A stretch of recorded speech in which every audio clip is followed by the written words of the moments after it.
You're watching 11 Alive Morning News. 11 minutes of nonstop news starts now. Flags at half-staff this morning as Georgia remembers House Speaker David Ralston. More on plans to honor him and next steps at the State House.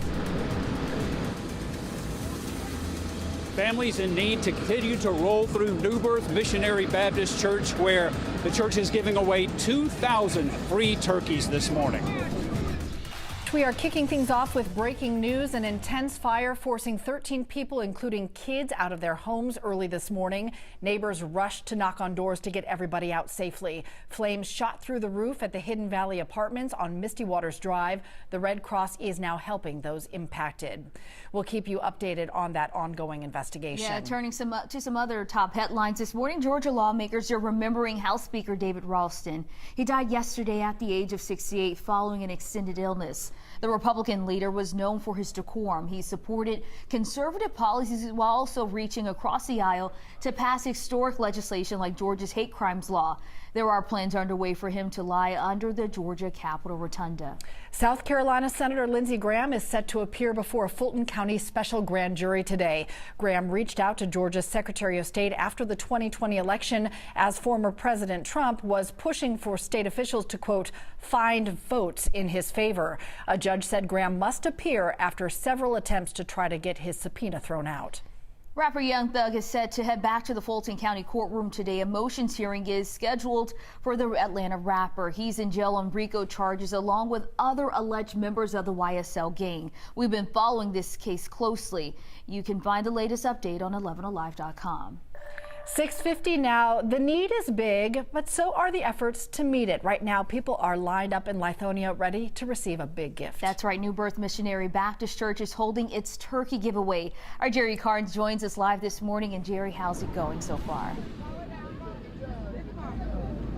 Good morning. We have been watching for the last hour as hundreds and hundreds of people have rolled through the parking lot here at New Birth Missionary Church to receive free turkey, free snacks, free vegetables, free fruit, free tea, iced tea, everything that folks would need for their Thanksgiving dinner table. Look at these volunteers load up this car. I mean, this is just what's been going on for the last hour. We were here at 4 a.m. and saw hundreds of people already in line to receive a free turkey and the other things that they need for their Thanksgiving meal.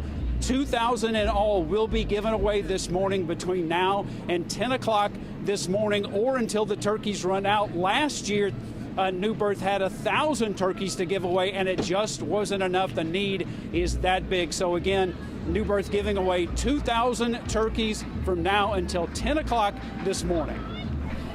Jerry, thank you. We know a lot of people are looking for ways to save this Thanksgiving. So coming up next on the Today Show, what experts say you should buy in the next 24 hours to 48 hours to make sure your wallet gets some relief. Sticking with your 11 minutes of nonstop news, abortion providers say they are cautiously moving ahead with new freedom to carry out the procedure here in Georgia. It comes after a judge overturned the state's heartbeat law.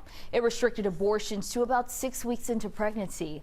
A Planned Parenthood spokesperson says clinics have been able to return to providing medication abortions up to 11 weeks, but full abortion services may take longer. The state is already trying to appeal the ruling.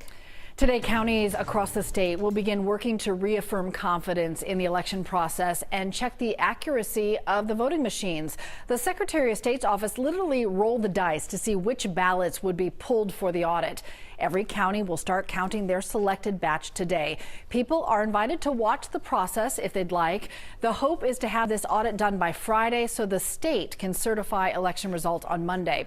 Meanwhile, a hearing is set for tomorrow in the fight over early voting days in Georgia's Senate runoff. Senator Raphael Warnock's campaign is suing the state to let counties hold early voting the Saturday after Thanksgiving.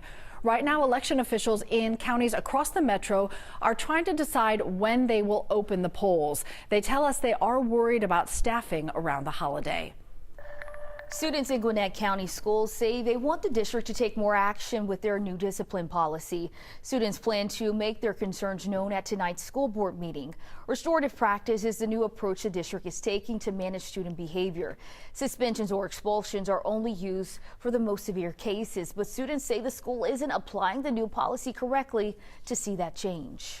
It's creating a very harmful narrative that we're using restorative justice, and it's not working because we haven't really implemented any restorative practices yet. Students crafted a letter to the district calling for reform, and those students plan to present their concerns listed in that letter at tonight's school board meeting. A major change for families in Clayton County schools as the superintendent prepares to step down. Dr. Maurice Beasley says he's leaving when his contract expires next June. Beasley says there's still plenty of work to accomplish. However, he says it's the right time. District officials say the process for choosing the next superintendent has not yet been finalized. Good morning, Chesley. Good morning. Yeah, we're looking at a very cool day, folks. Some would say cold, right? 43 degrees will be our temperature by noon. Mostly sunny skies. You can get out and about fine. 48 degrees will be the afternoon high temperature for today. By 6 o'clock, we're going to fall back a little bit here. 41 degrees with fair skies. In fact, going down to the 30s for overnight lows tonight. We do have a freeze warning that will kick in at 1 a.m. early morning Friday and will last through 8 a.m. You got the highlighted counties, which includes the metro area. Temperatures could be as low as the 20s out there. Be careful. All right. We don't want to leave without saying Happy Founders Day to our friend Chesley. Shout out to the Qs. Good to see you, Brez. Okay. Go wreck the town. Go wreck the town. Tear it up. He said you should. You should. All right, everybody. Have a great day. Stay warm out there. Today's show is next, and we'll see you back here tomorrow morning. Yes, indeed.